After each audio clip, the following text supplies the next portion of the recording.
ನಮಸ್ಕಾರ, ನಾನು ಲಿಖಿತ. ಮೈಸೂರಲ್ಲಿ organic oyster mushroom farming and training ನಡೆಸ್ತಾ ಇದ್ದೀನಿ. ಇದು ನೆನ್ನೆ ವಿಡಿಯೋ.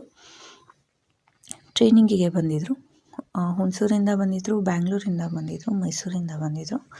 ಸೊ ಎಲ್ಲರಿಗೂ ಟ್ರೈನಿಂಗ್ ಕೊಟ್ಟಾಯಿತು.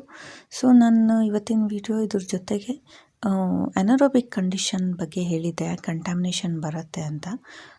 ಅನರೋಬಿಕ್ ಕಂಡೀಷನ್ ಅಂದರೆ ಏನು ಅಂತ ಫಸ್ಟ್ ಹೇಳ್ಬಿಡ್ತೀನಿ. ಅನರೋಬಿಕ್ ಕಂಡೀಷನ್ ಅಂದರೆ ಬೆಡ್ಡಲ್ಲಿ ಆಕ್ಸಿಜನ್ ಇಲ್ದಲೇ ಇರೋ ಕಂಡೀಷನು.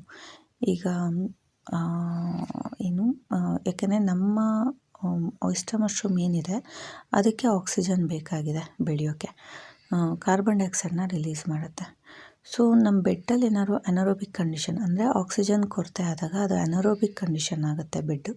ಆ್ಯಂಡ್ ಅದು ಅನರೋಬಿಕ್ ಬ್ಯಾಕ್ಟೀರಿಯಾಗಳಿಗೆ, ಫಂಗಸ್ಗಳಿಗೆ ಮನೆ ಮಾಡಿಕೊಡುತ್ತೆ. ಸೊ ನಮ್ಮ ಆಕ್ಸಿಜನ್